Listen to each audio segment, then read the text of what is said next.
আসসালামু আলাইকুম রহমতুল্লাহ বারাকাতুহু। ওয়ালাইকুম আসসালাম রহমতুল্লাহ বরকাত। শেখ, আমি বাংলাদেশ থেকে বলছিলাম। বলেন।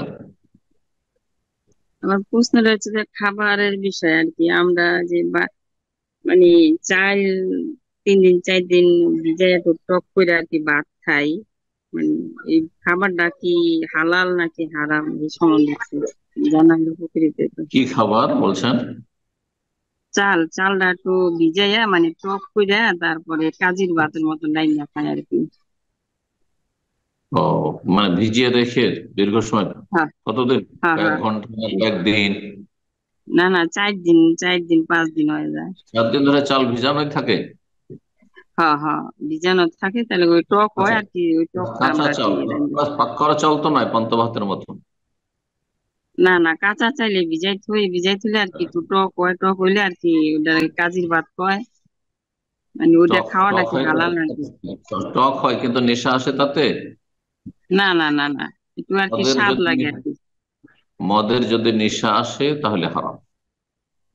আর যদি নেশা পর্যন্ত না পৌঁছে, ফেনা ফেনা হয়ে গেছে, আর তারপরে তাতে মদের নেশা চলে এসছে, যদি এটা বোঝা যায়, তাহলে তখন হারাম হয়ে যাবে, মদ খাওয়া হবে। জি।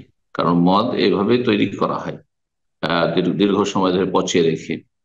সে বাসি ভাত হোক অথবা, যারা নোংরা তারা জানে, আহ এমনকি খেজুর দিয়েও হইতে পারে, খেজুরের রস, তালের রস, এগুলো খেয়ে দীর্ঘ সময় ধরে রেখে তারপরে তাতে নেশা চলে আসে, তারপর খায়, সেটা মদ না। জি। কিন্তু নেশা যদি না আসে আর স্বাস্থ্যের জন্য ক্ষতিকর না হয়, আর একটি শর্ত, কোনো কিছু বাসি খাওয়ার জন্য শর্ত হচ্ছে যে স্বাস্থ্যের জন্য যেন ক্ষতিকারক না হয়। শরীর স্বাস্থ্যের ক্ষতি করে, যেমন গন্ধ হয়ে গেছে, তরি তরকারিতে গোস্তে গন্ধ হয়ে গেছে, ডালে গন্ধ অনেক সময় হয়ে যায়, ডাল টক হয়ে যায়, ডালে গন্ধ হয়ে যায়। যদি এটা সাইন্টিফিক ভাবে প্রমাণিত হয় যে এটা স্বাস্থ্যের জন্য ক্ষতি করবে, তাহলে খাওয়া যায় নয়। লা দারারা ওয়ালা দিরারা, ইসলামের কায়দা, নীতিমালা, নবী সাল্লাল্লাহু আলাইহি ওয়াসাল্লাম এই হাদিসে রয়েছে। নিজের ক্ষতি সাধন করবে না, অন্যেরও ক্ষতি সাধন করবে না। তো যদি ক্ষতিও না থাকে আর নেশাও না থাকে, তাহলে জায়েজ বাসি খাওয়া দিয়ে, এটা ভিজিয়ে রেখে হোক অথবা অন্যভাবে হোক।